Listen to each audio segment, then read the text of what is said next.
Tere päevast! Mul on väga hea meel siin tervitada stuudios Tallinna Tervishoiu Kõrgkooli õppejõudu Kadri Kööp. Tere päevast! Ning kaassaatejuhi Kristi Puusepp. Tere! Tere tulemast podcasti Õendusnähtavaks. Siin podcastis me võtame ette erinevad teemad, mis puudutavad õendust. Õendus on valdkond, millega meie iga päev tegeleme, kuid meil on hea meel ka jagada teiega, kuulajad, kõik meie õendusvaldkonna mured, võib-olla mitte ainult mured, vaid ka need saavutused, mida siin meie valdkonnas, millega me puutume kokku. Ja Tervishoiu Kõrgkool on õppeasutus ja väga selline edumeelne. Mul on alati hea meel seda tunnistada, olla ka selle vilistlane. Et mul on tõesti, ma olen uhke Tallinna Tervishoiu Kõrgkooli üle, sest siin tehakse väga palju huvitavaid projekte rahvusvahelisel tasemel, üle Eesti. Ja täna on tõesti minu jaoks see avastamise hetk, kus siia stuudiosse oleme kutsunud Kadrit palvega rääkida meile ühest huvitavast projektist, millega Tallinna Tervishoiu Kõrgkool tegeleb. Kadri, mis projekt see on?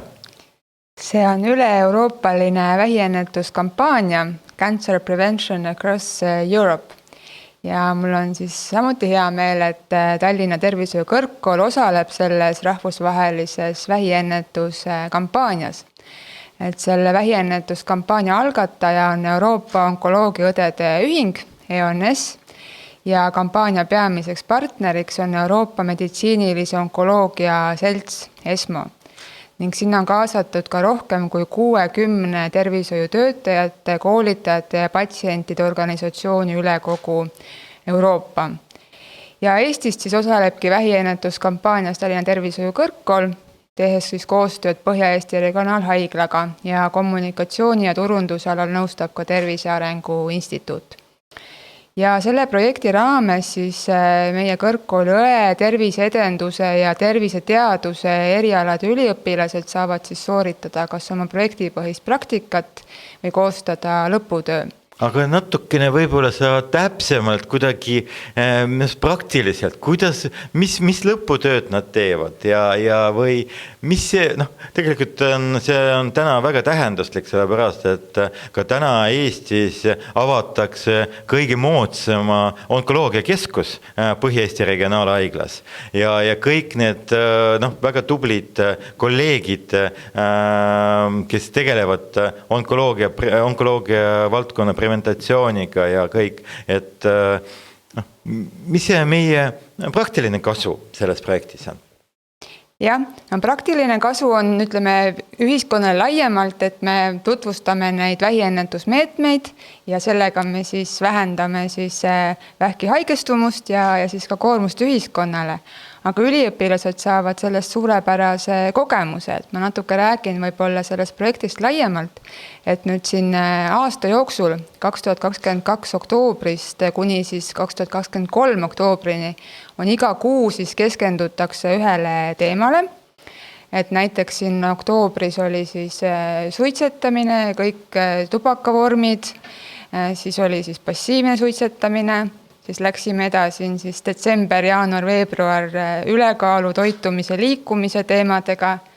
Jätkuvad siis meil siin nüüd kevadel alkoholi tarbimine, päikesekiirgus, radioaktiivne kiirgus, töötervishoid, siis tulevad vähiseos rinnaga toitmisega, vaktsineerimisega ja siis ka sõeluuringutes osalemine, et jämesoole sõeluuring, emakakaela ja rinnavähi sõeluuringud. Et iga kuu siis keskendutakse nagu ühele teemale ja see aluseks on siis WHO juhised European Code Against Cancer. ja siis EONS-i ehk siis Euroopa Onkoloogiaõdede Ühingu kodulehel on siis ka siis sellised võtmesõnumid, mis on siis tõlgitud erinevatesse keeltesse selle iga kuu teema kohta ja kaasa arvatud siis ka eesti keelt, et neid võib sealt alla laadida, jagada, levitada. Ja meie üliõpilased siis ligi 40 õendustudengit on kaasatud siis sellesse projekti, kes siis ka nende erinevate kuude raames on registreerunud nendele erinevatele teemadele ja saavad siis sooritada, suurem osa neist sooritab projektipõhist praktikat. Et nad koostavad projektiplaani, mis nad siis tahavad teha, et näiteks siin selle tubaka teemaga seoses tehti selline videofilm, kus siis räägiti nendest terviseriskidest, et mida siis igasuguste tubakavormide e-sigaret eriti just võib siis endaga kaasa tuua. Siis näiteks järgmine kuu, siis, kus oli see passiivse suitsetamise teema, seda tegid terviseedenduse tudengid, tegid suured postrid, olid kaubanduskeskustes, nad tegid webinare. Ja siis nüüd, kui olid siis õendustudengid ülekaalu teemal, tegid siis ka videod, postrid, mida levitati sotsiaalmeediakanalites. Füüsilise aktiivsuse teemal tegid õendustudengid hästi vahva Instagrami kampaania, siis noorukitele sedasi 12–16 vanuses põhiliselt, et mis siis aktiveeris neid rohkem liikuma, seal oli siis sammude lugemise selline väljakutse, siis üliõpilased ise, 2 neist olid nagu joogatreener ja personaaltreener ja siis neil oli seal Instagramis siis videod erinevate siis füüsiliste harjutuste kohta, siis oligi 1 nädal oli siis see väljakutse, kus nad siis neid harjutusi tegid ja siis paremalt said siis auhinnad ja selline hästi vahva projekt.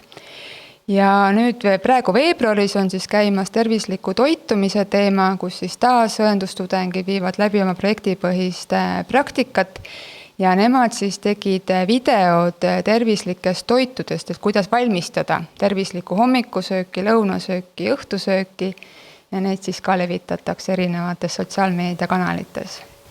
Ma saan aru, see projekt on ju sihtrühm siis inimene, kes peaks oma tervist hoidma, tervislikult toituma, liikuma, mitte tarvitama alkoholi, mitte tubakatooteid ja et see nii-öelda mõju tema tervisele on selline, et sel viisil ennetada siis onkoloogilisi haigestumisi. Et kuidas see sõnum selle sihtrühmani jõuab? Et me siin üliõpilased teevad erinevaid tegevusi, näitusi, postereid, aga nüüd inimene, kes nii-öelda peaks oma tervise eest hea seisma, kus ta selle info kätte saab? Et üliõpilased koostavad kõik need oma materjalid siis tuginedes nendele EONS-i soovitustele, mis on nende kodulehel ja nendele WHO juhistele, et me hästi nagu ka jälgime tudengeid, et kõik see sõnum oleks teaduspõhine ja kooskõlas siis nende WHO juhistega. Ja nüüd erinevates kuudes on siis ka need sihtgrupid nagu erinevad. Et näiteks oligi see füüsilise aktiivsuse teema oli siis sihtgrupp olid noored. Ja just, et noortele oligi tegelikult ka üsna uudne see seos, et nad ju teavad, et liikumine on kasulik tervisele, aga see seos ka vähiga, et tõesti, et liikumine on kasulik selleks, et tulevikus ennetada vähiriski ja vähkhaigestumise riski. Et see oli nagu noortele selline üsna uus sõnum ja see ka oli motiveeriv. Et tagasiside on siis tulnud juba, see oli siis eelmine kuu, et tagasisidet on kogutud ja see tõesti innustas neid rohkem liikuma see teadmine. Enamus kuudel on olnud selline üldisem sotsiaalmeedia kampaania, et on siis erinevaid sotsiaalmeedia kanaleid kasutatud, Facebooki, Instagrami ja siis on see selline üldisele populatsioonile, et me ka väga täpselt ei tea, et kes see sihtgrupp on, kelleni see nagu jõuab.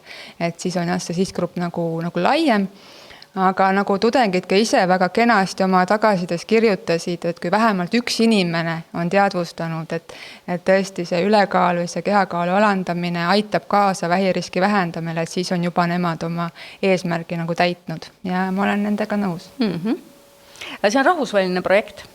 Kui palju te nüüd nende teiste projekti partneritega omavahel suhtlete või mida nemad teevad?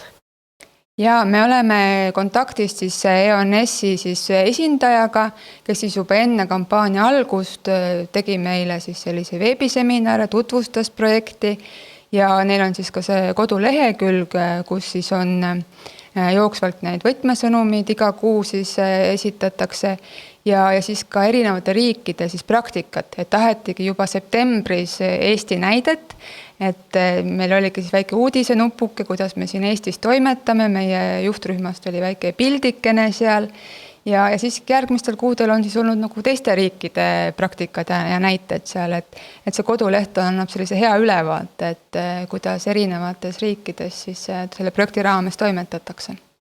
Aga kas meil Eestis ei ole mõeldud selle peale, et tekitada mingi üks koht, kuhu võiks üles panna kõik iga kuu valminud toodet nimetatult, et ja viidata sellele iga kord, et no ja kõikidega nende videotega, nende plakatidega ja kõikidega te saate tutvuda vot seal koduleheküljel, et selles mõttes oleks selline tervikpilt. Kahjuks mina olen sotsiaalmeedias tundmatu inimene, ma ei kasuta neid ja mul on tõsiselt kurb, et ma kuulan nii huvitavatest asjadest, aga minuni ei ole veel ükski tänaseni jõud. See on hea mõte, ma arvan, et see mõte väärib töörühma juhiga ja töörühmaga arutamist ja me võime tõesti koondada kõik selle projekti käigus valminud materjalid, videod, voldikud, postrid ühte kohta, kust need oleks siis kätte saada. Tallinna Tervishoiu Kõrgkooli koduleht on tegelikult oma missioonilt juba loodud selleks, et inimesed lähevad ja teavad, et seal on selline õige informatsioon, usaldusväärne informatsioon ja kui te olete Eesti partner sellele projektile, siis kindlasti oleks väga hea, kui kooli kodulehel oleks selline koond, kuhu on võimalik suunata inimesi ja tegelikult need sõnumid ju saaks rakendada ja kasutada ka koolides ja mujal õpetajad saaks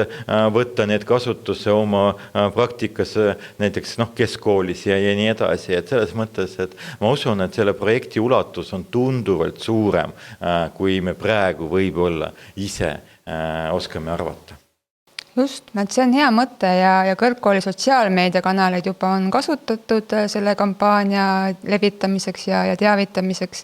Ja miks mitte siis ka kõrgkooli kodulehele üks selline pesa tekitada, kus siis oleks ligipääs nendele materjalidele.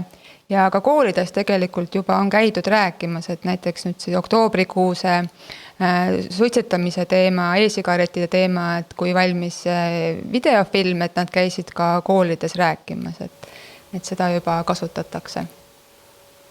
Jah, mida laiem on see võrgustik ja see info levitamise pinnas, et seda rohkemate inimesteni see teadmine ja teadvustamine jõuab. Et kuidas sa nagu ise tunned, et oli nagu tudengeid sellesse projekti lihtne kaasata, et kui palju meie oma tudengid nagu teadvustavad seda probleemi ja seda vajalikkust ühiskonda siis informeerida ja ütleme natukene sellist haridustööd teha, et Tudengite huvi oli üsna suur, aga loomulikult see ka olenes teemast, et ilmselt ikkagi registreeruti kiiremini nendele teemadele, millega oli endal mingisugune kogemus või seos. Et näiteks mina siin juhendasingi neid toitumise, liikumise, ülekaalu teemad, need läksid hästi ruttu täis, et seal oli vist 5-6 kohta ja kohe registreeruti. Samas mul on juhendada ka radioaktiivse kiirguse teema, seal mul on hetkel nagu üks üliõpilane. Et ilmselt on see nagu selline võõram teema ja võib-olla nad ei tunne ennast nii kindlalt. Aga enamus teemasid ikkagi registreeruti kiiresti ja oli suur huvi selle projekti vastu. Ma saan aru, et projekti tähtaeg on oktoober 23.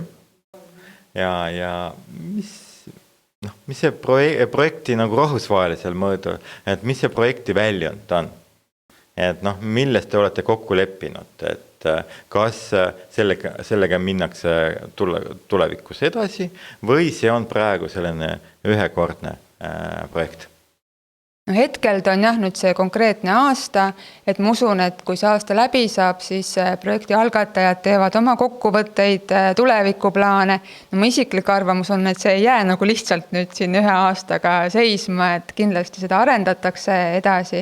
Et praegu jah, et selle 1 aasta eesmärk on nüüd siis vähiennetusmeetmete tõenduspõhine ja jätkusuutlik tutvustamine, et siis vähendada vähktõvega seotud koormust üldisemalt.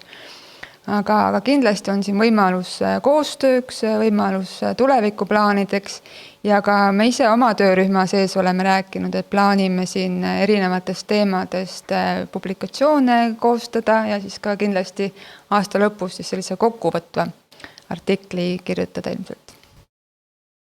Ja. Akis, teie meeskond? Meie meeskonna juht on Kristi Rannus. Ja töörühma liikmed siis on õenduse õppekavalt on siis mina, siis on meil seal Siiri Maasen, Irma Nool ja on siis juhendajad ka Merle Ojasoo ja Sirje Tarraste ja terviseedendajatest, seal küll on Kaisa Liiv oli, aga ta läks meilt ära ja neil ilmselt vahelduvad need liikmed, aga siis terviseedendajad on siis ka kaasatud.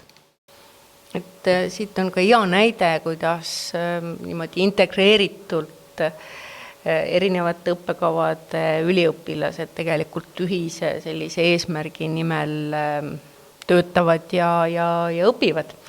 Aga ma tahtsin küsida seda, et kuidas sa nagu ise hindad elanikkonna tervist? Et kui palju nüüd projekti kaudu on võimalik nende aru saama ja võib-olla sellist teadlikkust heas mõttes siis mõjutada? Eks see kõik on selline see teadlikkuse parandamine, selline aeganõudev asi, mille tulemusi me ei näe siin 1-2 päevaga, et see on selline järjepidev tegevus. Aga ma usun, et kui me sellega järjepidevalt tegeleme, siis see teadlikkus ka paraneb. Et seda on ju ka näidanud näiteks füüsilise aktiivsuse osakaalu suurenemine ikkagi aastate lõikes, et kui me vaatame siin viimase 10 aasta statistikat, siis vaikselt kindlalt ikkagi see füüsiline aktiivsuse harrastamine läheb nagu ülespoole. Muidugi, mis on kurb, et ikkagi kui me võtame kokku ülekaalulised ja rasvunud, siis üle poole Eesti täiskasvanud elanikkonnast on ülekaalulised või rasvunud, et tööpõld on meil lai ja seda teavitustööd ja teadvustamist tuleb teha pikaajaliselt ja järjepidevalt. Aga kuidas inimesed võtavad vastu seda teavitust ja kas nad kas nad mõistavad seda, et jah, see on küsimus või see on teema, mille peale nagu võiks mõelda või hoopis arvatakse, et oot, aga mis te siia nagu... Jah, et üks asi on nagu see, et ma nõustun sellega ja ei vaidle vastu, tõesti liikumine on tervisele hea, aga et kui palju nagu on seda vastuvõtlikkust ise siis oma käitumist muuta. Jah, et nii palju, kui on erinevaid inimesi, ongi ka erinevaid arvamusi ja tõesti need ka reaktsioonid ka meie kampaaniale on olnud erinevad ja mitte ainult positiivsed, et eriti kui ongi sellised tundlikumad, delikaatsemad teemad, siis inimesed võivad võtta seda isiklikult, et jah, et kõik ei ole nii kohe valmis muutusteks ja oma elustiili nagu muutma. Et kindlasti siin ka oleneb inimeste endi selline motivatsioon ja teadlikkus, et mõni on juba vägagi nagu teadvustanud oma terviseriske ja tõesti vajabki sellist väikest motivatsioonilüket ja on valmis elustiilis muutusi tegema. Samas kui teine võib-olla tõesti ei ole veel selle peale mõelnud ja ta seostagi seda endaga kohe. Kui palju või kui suur osa võib olla nagu nende projektiliikmete oma isiklik eeskuju käitumisharjumuste kujundamisel? Kindlasti see ka on, sest et nagu ma näite tõin siin selle füüsilise aktiivsuse meeskonnaga, et seal nendest 4 liikmest 2 oligi personaaltreener ja joogatreener, kes ka ise näitasid ette neid harjutusi ja olidki väga heaks eeskujuks kindlasti. Suurepärane. Kui nüüd see projekt selle aasta lõpu kuudel hakkab läbi saama, et siis on sul nagu täna sellise ühe eestvedajana meie kõrgkoolis endal äkki nagu mõte, et kuidas ka siis, kui projekt ei saa jätkuprojekti, et seespoolt seda jätkule hoogu anda ja edasi tegutseda selle nimel? Ja kindlasti me peaks seda oma töörühmaga arutama, aga nagu meil juba siin tänases vestluses tuli välja, et meil võiks olla üks selline koht, pesa, kus meil on kõik need materjalid ja selle projekti raames koostatud videod, voldikud, mis iganes koos, et me saaks sellega edasi tegeleda, käiagi võib-olla tutvustamas koolides, lasteaedades, asutustes, et kindlasti ma usun küll, et sellel on tulevikku. Sa ütlesid, et meil on siin partner Põhja-Eesti Regionaalhaigla ja Tervise Arengu Instituut ka, et missugune osa nagu nendel on, nende roll? Et nüüd erinevatel teemadel ongi antud siis Põhja-Eesti Regionaalhaigla poolt nagu spetsialist, kes mingeid erinevaid teemasid nagu nõustab. Et siin on näiteks Pille Mukk ja Galina Kappo ja siin on teisigi spetsialiste ja samuti teeme siis koostööd ka siis kommunikatsioonijuhiga, et siis nii meie kooli kommunikatsioonispetsialisti kui siis ka Põhja-Eesti Regionaalhaigla kommunikatsioonijuhiga, kes siis ka vaatavad meie materjalid üle ja annavad siis oma heakskiidu või siis ka soovitavad, mida muuta veel võiks nendes kampaania materjalides. Ja meil on siis olnud ka veebiseminarid Tervise Arengu Instituudi esindajatega, kes siis ka on aidanud mõelda, et kuidas just ühiskonnas veel laiemalt nagu levitada seda sõnumit. Eriti arvestades, et Tervise Arengu Instituudi üks nagu tegevus ongi, et populatsiooni koolitus ja õpetus, eriti onkoloogia valdkonna nende küsimustes, et seetõttu ma arvan, et koostöö Tervise Arengu Instituudiga selle projekti raames on väga õige, sellepärast, et neil on ka eelnev kogemus, kuidas seda kõik teha ja pärast, kui projekt on läbi, siis nad saavad ka kasutada kõik need saadud välja töötud materjalid. Et seetõttu nagu minu ettepanek oligi, et koondada sellist väike baasike, kus oleks kõik need üliõpilaste tööd kokku koondatud. Just, ma olen ka hästi nõus, et mul on väga hea meel, et meil on sellised partnerid nagu Põhja-Eesti Regionaalhaigla ja Tervise Arengu Instituut, sest ega see meie jaoks on ju ka üsna uus projekt ja kogemus, et tugineda siis nende nõuannetele ja kogemustele on nagu väga suureks toeks. No siin ma tahaks kindlasti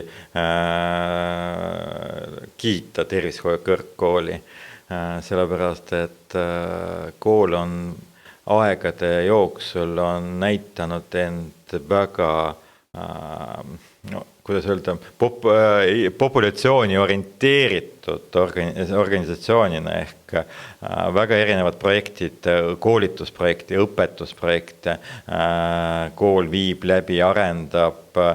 Üks suur projekt oli, kus Tervishoiu kõrgkool koos üliõpilastega õpetas need esmaabivõtted ja elustamisvõtted, et tegelikult siin koha peal ma tõesti tänan nii Kristi kui Kadri, et te teete väga hea töö ja kool on siinpool väga õigel teel. Aitäh! Võib-olla siin kuulajatele veel korra, mis jäi eespool mainimata, et sa ütlesid ka, et projektipõhise praktika raames. Mis see projektipõhine praktika on? Projektipõhine praktika on nüüd selline õppeaine, mis on meil alates 2017. aasta õppekava versioonist, kus siis õppijad peavad saama praktilise projektitöö kogemuse siis õppeaja jooksul. ja see ongi selline õppeaine, mis siis erinevalt teistest õppeainest, mis sul on mingi kindlal ajal tunniplaanis, et kas sellel või teisel semestril, siis projektipõhist praktikat võib sooritada kogu õppeaja jooksul, kas siis esimesel või viimasel kursusel või esimesest viimandani, kui sul on mingi väga suur projekt. Et üliõpilased siis kirjutavad projektiplaani, kus nad siis planeerivad kõik oma tegevusi, oma ressursse, tugevusi, nõrkusi, ajakulu ja viivad siis selle projekti praktiliselt ellu. Nagu siin juba öeldi, et üks populaarne teema või projekt oligi siis elustamise õpetamine, et seda võib-olla ongi kõige rohkem tehtud. Hästi populaarsed on siis olnud ka erinevad tervisemõõtmised, veresuhkrud, vererõhud, linnaosa tervisepäevadel, asutustes. Ja nüüd selle koroonaepideemiaga seoses ei ole halba ilma head, eks ole, et kindlasti mingid planeeritud tegevused, mida ei saanud minna tegema koolidesse, lasteaedadesse, tuli siis mõelda, et aga mida me siis saame teha. Ja hästi palju valmiski audioloenguid, Zoomi tunde tehti, videomaterjale, et tudengid olid nagu hästi leidlikud, et leiti siis erinevaid alternatiive. Ja muidugi hästi tänulik sihtgrupp on eakad. Et on käidud hooldekodudes, eakate juures, ka eakate omaste toetavaid tegevusi tehtud, et viidud lapsi ja vanureid kokku, et lapsed näiteks Saaremaal joonistasid eakatele kaarte pühade ajal ja selliseid hästi vahvaid tegevusi on tehtud. Et ka näiteks see terviserada meil siin kõrgkoolis on projektipõhise praktika raames valminud ja seinamaalingud lasteõenduse simulatsiooniruumi. Ja kui need tegevused on tehtud, siis nad kirjutavad analüüsi, kuidas siis nad analüüsivad meeskonnatööd, eneseanalüüs, kuidas neil läks, mis läks hästi, mida võiks teisiti teha. Jah, need on sellised tegevused, mis on nagu konkreetsed tegevused, et ei jää ainult selle projekti raames, eks kuskile paberile, et on väga tore projekt küll, aga et praegu ei ole ressurssi selle elluviimiseks, et alati peab nagu see meie praktika lõppema selle tegevuse ärategemisena, et kui on tegemata, siis tuleb leida mingisugune muu tegevus, mida on siis võimalik ellu viia ja see ära teha. Et see on nagu üks selline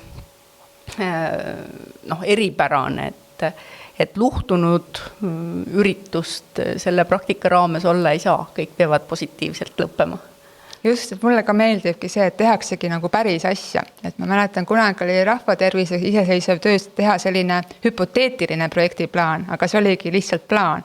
Aga siin aines ongi, et nad päriselt nagu teevad ka reaalselt selle asja nagu ära ja just, et väga ägedaid asju on tehtud, et neil endal on ka kindlasti pärast hea tunne, et sellise ägeda asja tegime. Ja see sihtrühm, kellele siis seda tegevust tehakse, on alati olnud väga tänulikud, et kuhu muidu võib-olla tavaliselt ei satuta ja neid tegevusi ei tehta või mõni valdkond on jäänud natukene tähelepanu alt välja ja märkamatuks, siis me üliõpilased leiavad selle projektipõhise praktika raames ülesse.